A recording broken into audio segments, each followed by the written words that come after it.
बिस्मिल्लाहिर्रहमानिर्रहीम। अस्सलाम वालेकुम नाज़रीन, आप यूट्यूब चैनल देख रहे हैं। मैं इमरान खान हूँ। अजीत दवल ने एक दौरा किया अफ़गानिस्तान का। दौरा उनका अफ़गानिस्तान का चल रहा है। ये भारत के नेशनल सिक्योरिटी एडवाइज़र हैं और ये दौरा इनका बहुत इंपॉर्टेंट है। नॉर्मली जब कोई शख्स किसी दूसरे मुल्क का दौरा कर रहा होता है और इतने अहम ओहदे पर बैठा हुआ शख्स होता है, यानी नेशनल सिक्योरिटी एडवाइज़र इंडिया जैसे मुल्क का, जो दुनिया की दूसरी सबसे बड़ी आबादी है और अपने आप को दुनिया की सबसे बड़ी जमहूरियत भी कहते हैं, तो ये अनअनाउंस्ड नहीं होता। ये बाकायदा तय करके किया जाता है और इस किस्म के इंपॉर्टेंट दौरे जिनके ऊपर दुनिया की नज़र होती है, ये ऐसे नहीं होते। पहले पता होता है कौन आने वाला है, कौन जाने वाला है, लेकिन ये इसको अनाउंस नहीं किया गया था। ये गैर एलानिया दौरा और अचानक हुआ है। ये दौरा क्यों हुआ है, इसके अंदर की खबर क्या है और भारत अब क्या कह रहा है, वो मैं आपके सामने रखूंगा। और अफगानिस्तान के ज़मीनी हक़ाइक़ क्या हैं और इसके पाकिस्तान पे आने वाले वक्त में असरात क्या पड़ने वाले हैं, इन चीज़ों पे हम इस वीलॉग में बात करेंगे। अजीत दवल का आप जानते हैं कौन आदमी है। इसकी एक अपनी डॉक्ट्राइन है और ये वो बंदा है जो मोदी को गाइड करता है। ये वो बंदा है जिसने मोदी को हिंदुत्व के नज़रिए के ऊपर लगाया, जिसने मोदी को बताया कि नफरत बेचो, बड़े पैमाने पे बेचो, हिंदुओं की एक बहुत बड़ी आबादी को अपने साथ लगाओ और फिर वज़ीर आज़म बन के देर तक इस कुर्सी पर बैठे रहो। इस आदमी के नुक्ता नज़र पे चल के मोदी यहाँ तक पहुँचा है और मोदी ने बेशुमार लोगों का खून बहाया, बेशुमार लोगों की उम्मीदें तोड़ी हैं, सेकुलर भारत का चेहरा बिगाड़ के रख दिया है सिर्फ इस आदमी की वजह से। और यही बंदा है जिसकी प्लानिंग थी और इसने बाकायदा लेक्चर्स देकर कहा था। इसने बाकायदा अपनी जो डिफेंस मीटिंग्स होती हैं उसके अंदर इसने ये बरमला कहा था कि हम पाकिस्तान को अंदर से खोखला करेंगे, हम पाकिस्तान को दूसरे एंड से मारेंगे, हमें मैदान जंग में जाने की बजाय दूसरी हिकमत अमली पे जाना है। और फिर इन्होंने बाय डिज़ाइन पाकिस्तान के अंदर दहशतगर्दी के वाक़यात करवाए, पाकिस्तान के अंदर बहुत सारे पावर पूल्स बनवाए। पाकिस्तान के अंदर यह सिचुएशन हो गई कि एक हफ्ता ऐसा था कि 40 बम धमाके एक हफ्ते में पाकिस्तान में हुए थे। और ये सारी दहशतगर्दी कहां से आ रही थी? ये अजीत दवल का डिजाइन किया हुआ पूरा का पूरा एक नेटवर्क था जो अफगानिस्तान में बैठा था। इनकी मदद कौन कर रहा था? अफगान बहुत बड़ी तादाद में कर रहे थे। कबायली इलाकों में रहने वाले स्मगलर्स जो दोनों तरफ बहुत तेजी से आते जाते हैं, जराइम पेशा अफराद, इन्होंने इस्तेमाल किया, उनको पैसा दिया, उनको लालच दिया, उनको इस्तेमाल किया। कुछ मजहबी एलिमेंट इनके काबू आए, उनको इस्तेमाल किया। कुछ लोगों को इन्होंने गुमराह किया। एनडीएस ने इनका बहुत साथ दिया है, मुसाद ने इनका साथ दिया जो इसराइल की एजेंसी है, और सीआईए ने। इन्होंने मिलकर काम किया था। रॉ का जो नेटवर्क था जिसके बारे में परवेज मुशर्रफ साहब ने बताया था, वो ये कह रहे थे कि 12 कैंप्स हैं पाकिस्तान के बॉर्डर के साथ साथ।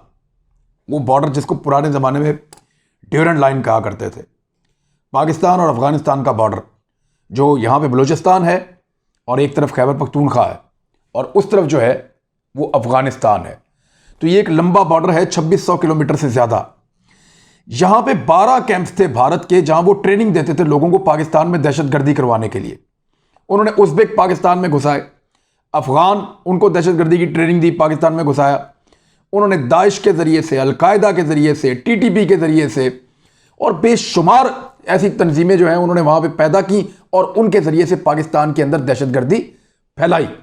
अब पाकिस्तान ने यहाँ पे एक बाड़ लगाई है, उसको रोकने की कोशिश कर रहा है और पाकिस्तान ने सबूत पूरी दुनिया के सामने रखे हैं एक डोजियर की शक्ल में।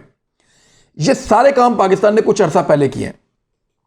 अब पाकिस्तान के एंड के ऊपर कुछ ऐसी कामयाबियां हैं जिनकी वजह से भारत बौखला गया है और उसने दो बड़ी अजीब हरकतें की हैं।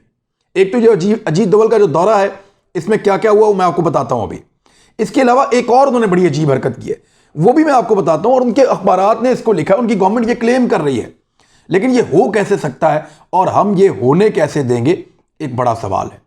भारत की फौज की जो मौजूदगी है ना इस वक्त अफगानिस्तान में, ये बात आप याद रखिएगा, बड़ी अलामती सतह की है, बहुत बड़ी नहीं है, लेकिन उनकी इंटेलिजेंस वहां पे मौजूद है, उनकी राह वहां पे काम कर रही है।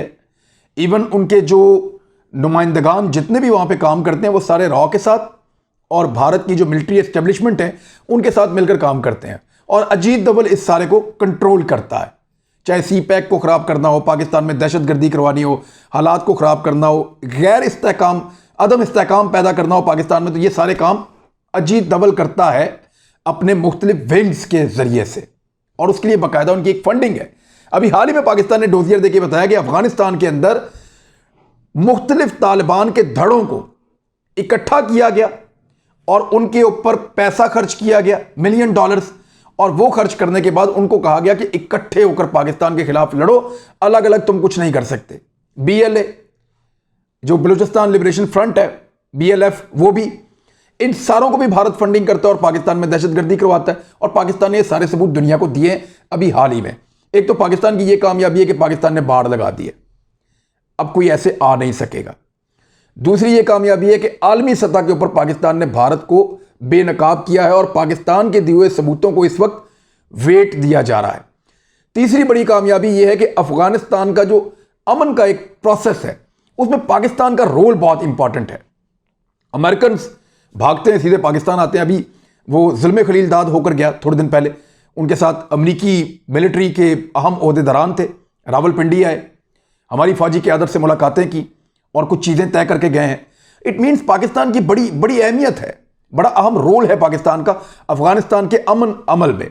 अफगानिस्तान की चाहे जो सियासी क़यादत है वो हो या उनके तालिबान हो, जो अफगान तालिबान है जिनकी मैं बात कर रहा हूं, जिन्होंने वहां पे जहाद लड़ा अमेरिका के खिलाफ और नेटो के खिलाफ, चाहे वो हो, इन सारे ग्रुप्स को पाकिस्तान के ऊपर एतमाद है। यहां तक कि जो नॉर्दर्न अलायंस है वो भी पाकिस्तान में आते हैं और पाकिस्तान के ऊपर ट्रस्ट करते हैं। तो इस तरह इन सारे ग्रुपों को इकट्ठा करने में पाकिस्तान ने, पाकिस्तान की इंटेलिजेंस ने, पाकिस्तान की हुकूमत ने बड़ा अहम रोल प्ले किया है। यह पाकिस्तान की आलमी सतह पे एक और बड़ी कामयाबी है। दूसरा, अजीत डोभाल का जो एक पूरा बनाया हुआ डिजाइन था, जिसको हम श्रीवास्तव ग्रुप कहते हैं या जिसको हम इंडियन क्रॉनिकल्स कहते हैं, वो बेनकाब हो गया। तो पाकिस्तान की कामयाबियों की फहरिस्त बड़ी तवील होती चली जा रही थी और खास तौर पे अफगानिस्तान को लेकर। अब इस मामले में पाकिस्तान ने थोड़े दिन पहले दोबारा खबरदार किया है। वजीर आजम पाकिस्तान ने भी कहा, वजीर दाखिला पाकिस्तान ने भी कहा कि ये जो कत्लेआम हुआ है शिया हजारा का, ये जिन 10 लोगों को वहां पे कत्ल किया गया है, इसके पीछे भारत है। और पाकिस्तान की इंटेलिजेंस ने, मैंने पहले भी आपको बताया था, इमरान खान साहब को यह रिपोर्ट दी थी कि अगर आप जल्दबाजी में वहां अचानक पहुंच जाएंगे तो एक दहशतगर्दी का इतना बड़ा वाकया हो सकता है जिसका पाकिस्तान मुतहम्मिल नहीं हो सकता, जिससे पाकिस्तान को निपटने में फिर बहुत दुश्वारी हो जाएगी और बड़े लंबे अरसे तक हम पीछे चले जाएंगे। लिहाजा फिर बहुत सारी चीज़ों को देखना पड़ा, इसमें बहुत सारी पॉलिटिक्स भी आई। पीडीएम की जमातों ने बड़ा शोर मचाया कि क्यों नहीं जा रहा, क्यों नहीं जा रहा। तो प्राइम मिनिस्टर ऑफ पाकिस्तान को इंटेलिजेंस ने मना किया था कि अभी नहीं जाना, हम आपको बताएंगे, और ऐसी जगह पे बिल्कुल नहीं जाना जहां पे बहुत ज्यादा रश है या वहां पे लोग इकट्ठे हैं, क्योंकि वहां पे अफगानियों की तादाद बहुत बड़ी है। जो हजारा टाउन है या जो दूसरी एक आबादी है शिया हजारा की, वहां पे इनमें 11,000 ऐसे अफगानी रहते हैं जिनके आईडी कार्ड्स ब्लॉक कर दिए गए हैं हुकूमत पाकिस्तान की जानिब से।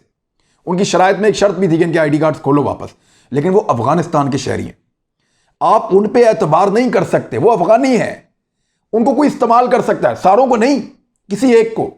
तो प्राइम मिनिस्टर ऑफ पाकिस्तान को बाकायदा ये कहकर रोका गया था कि पाकिस्तान को इस वक्त सूट नहीं करता, हालात बेशक बहुत खराब है लेकिन चीजों को मैनेज करने दें। तो वो नहीं हो सका जो भारत करना चाह रहा था, खुशकिस्मती से। और अब अजीत डोभाल बगैर अनाउंस किए अचानक पहुंच जाता है अफगानिस्तान, और 2 दिन का उसका ये दौरा है। वहां पे मुलाकातें किससे कर रहा है? अशरफ गनी से मुलाकात की, सदर से, दीगर लोगों से मुलाकातें कर रहा है, लेकिन तालिबान ने घास नहीं डाली। उन लोगों ने जो इस पीस प्रोसेस का हिस्सा है उन्होंने घास नहीं डाली। तो ये अशरफ गनी से मुलाकात में निकालेगा क्या? एक तो मैं आपको पहले समझने वाली खबर यह है कि भारत ने 2 दिन पहले किया क्या। 2 दिन पहले, ये बहुत सारे अखबारात में है, मैं बिजनेस रिकॉर्डर से निकाल के आपको सुना देता हूं। India could potentially wrap up it's military presence in Afghanistan. और ये वो कह रहे हैं कि अमेरिका के निकलने के बाद इंडिया रैंप अप कर सकता है, यानी बढ़ा सकता है अपनी मिलिट्री की जो स्ट्रेंथ है उसको अफगानिस्तान में। क्यों? यानी अमेरिका निकल जाए तो इंडिया आ जाए, यह है सलूशन। और इंडिया ऐसे ख्वाब कैसे देख रहा है? इंडिया का तो जमीनी रास्ता ही कोई नहीं लगता अफगानिस्तान के साथ।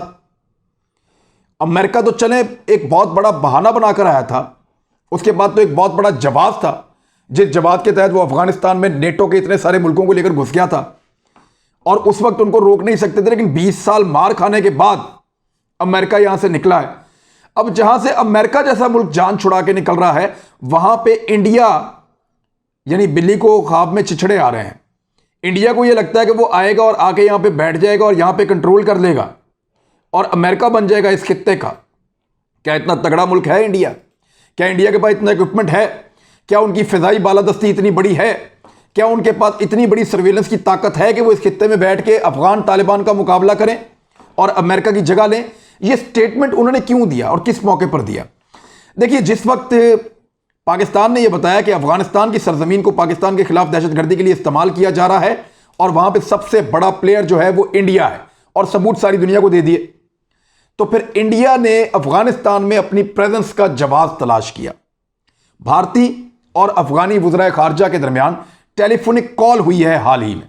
उस टेलीफोनिक कॉल के बाद भारतीय मीडिया ने यह खबर छापी है और भारत के तमाम मीडिया ने छापी है। मैंने आपको बिजनेस रिकॉर्डर में बताया, द प्रिंट में यह छपी है, बाकायदा जो है वो ट्वीट किया गया मुख्तलिफ लोगों की जानिब से। इंडियन एक्सप्रेस में छपी है, ये द हिंदू में छपी है, तमाम अखबारात के अंदर यह खबर छपी है और इसमें यही लिखा हुआ है कि भारत अमेरिका के निकलने के बाद अपनी फौजों की तादाद बढ़ा देगा, अपनी फौजों को उतार देगा अफगानिस्तान में और अमन अमल में अपना किरदार अदा करेगा। जबकि पाकिस्तान का यह कहना है कि भारत कभी नहीं चाहेगा कि अफगानिस्तान में अमन हो। उसकी वजूहात हैं, वो मैं आपको भी बताता हूं क्या है। लेकिन दूसरी जानिब जो वजीर खारजा हैं अफगानिस्तान के, मोहम्मद हनीफ अतमार, उन्होंने एक स्टेटमेंट जारी किया ट्विटर के ऊपर और उन्होंने कहीं यह नहीं कहा कि भारतीय फौजें उतरेंगी अफगानिस्तान में या इस बारे में कोई बात हुई है। उनका जो ट्विटर पैगाम है वो आपके सामने मौजूद है और वो ये कह रहे हैं कि बड़ा अच्छा लगा मुझे और मेरी बात हुई हमारे दोस्त इंडिया के फॉरेन मिनिस्टर के साथ और डॉक्टर जयशंकर के साथ और हमने डिस्कस किया अफ़गानिस्तान और इंडिया के बीच में जो टाइज़ हैं, उनकी जो टॉक्स हो रही हैं। उसके बाद हमने उनको बताया कि दोहा में क्या हुआ। उसके बाद हमने उनको रीजनल पीस के बारे में बातचीत की और जो इंडिया में सपोर्ट देता है उसके ऊपर और सीज़ फायर के बारे में बात की। तो उन्होंने कहा जी कि कोविड-19 के बारे में भी बात हुई। इन्होंने ये बातें की। वो ये कहीं नहीं कहा कि भारतीय फौज आएगी और अफगानिस्तान में उतर जाएगी। भारतीय वजीर खारजा ने ये स्टेटमेंट जारी क्यों किया और इस मौके पर वो ये क्यों कह रहा है? देखिए, भारत कभी नहीं चाहेगा कि अफगानिस्तान के अंदर अमन आए, क्योंकि याद रखिएगा कि ये अफगान और ये कबायली, इनको जब अमन नसीब होगा तो ये बाकी मुसलमानों के बारे में सोचना शुरू करेंगे। ये फौरी तौर पे एस्टीमेट लगाएंगे, ये फौरी तौर पे इस बात का अंदाजा करेंगे कि कश्मीरियों के साथ जुल्म हो रहा है इस खित्ते में, चलो अब उनकी बारी है, उनका जाके ख्याल करते हैं। तो भारत को यह पता है कि जब भी अफगानिस्तान में अमन आएगा तो उसके बाद यहां के मुसलमानों को फौरी तौर पे कश्मीरियों के लिए अमन की तलाश होगी। वो फौरी तौर पे कश्मीर का रुख करेंगे और इनको जब भी अमन नसीब होगा ये अपने कश्मीरी भाइयों की हमायत के लिए सोचना शुरू करेंगे और अमली तौर पे मैदान में आ जाएंगे। तो भारत ये कभी नहीं चाहेगा और पाकिस्तान के अंदर बेहतरीन अमन तभी कायम हो सकता है जब अफगानिस्तान के अंदर अमन हो। इसलिए पाकिस्तान अपना रोल प्ले कर रहा है, लेकिन भारत ये नहीं चाहता। अजीत डोभाल के इस दौरे में अमेरिका ने उनकी मदद की है क्योंकि ये अनअनाउंस था, लेकिन अमेरिकन क्योंकि भारतीयों को सपोर्ट कर रहे हैं, लिहाजा अमेरिका ने भारत की मदद की कि आप जाइए और जाके वहां पे मुलाकातें कीजिए। असल में ये मुलाकातें सिर्फ दिखावे की हैं। अजीत डोभाल दोबारा अपनी डॉक्ट्राइन को ताज़ा करने आया है। वो यहां पे दोबारा से ऐसे नेक्सस बनाएगा, इस किस्म की ग्रोहबंदी करेगा, इस तरह के ग्रोहों को इकट्ठा करेगा कि वो पाकिस्तान के लिए चैलेंजिंग हालात पैदा करेंगे। और भारतीय फौज को वहां उतारने का जो ख्वाब है, ये भारत का पाकिस्तान तो कभी पूरा नहीं होने देगा और ना अफगान तालिबान कभी ऐसा होने देंगे। जहां से अमेरिकी और दुनिया भर की फौजें जान छुड़ा के जा रही हैं, वहां भारत अपनी फौज लेके आएगा। क्या पिद्दी और क्या पिद्दी का शोरबा, यानी जब भारत यहां पे फौजें उतार रहा होगा तो हम कैंचे खेल रहे होंगे। ऐसा तो नहीं होगा और ना ऐसे होने देंगे। लेकिन यह जरूर होगा कि भारत अपनी इंटेलिजेंस को, अपने पैसे को, अपने प्रोपेगेंडा को इस्तेमाल करेगा और अफगान सरजमीन को इस्तेमाल करके पाकिस्तान के हालात को मजीद दुश्वार और ख़राब करने की कोशिश करेगा। हाल ही में इस तरह के कुछ वाक़यात हुए हैं। पाकिस्तान को ज़्यादा विजिलेंट भी रहना पड़ेगा और इस दौरे की एक एक लम्हे की इतला पाकिस्तान के पास मौजूद होनी चाहिए कि ये शख्स किस किस को मिला और उन लोगों ने उसके बाद किस किस से मुलाकात की और क्या क्या वहाँ पे हिकमत अमली है जिसके ऊपर काम हो रहा है। क्योंकि अफगानिस्तान का अमन पाकिस्तान का अमन है और अफगानिस्तान के अगर हालात ख़राब होते हैं और वहाँ पे इंडिया को फ्री हैंड मिलता है तो वो पाकिस्तान के लिए मज़ीद मुश्किलात पैदा करेगा, जैसा गुज़िश्ता 15 साल में होती रही है। अब तक के लिए इतना ही। अपना ख्याल रखिएगा, अपने इस चैनल का भी। अल्लाह हाफ़िज़।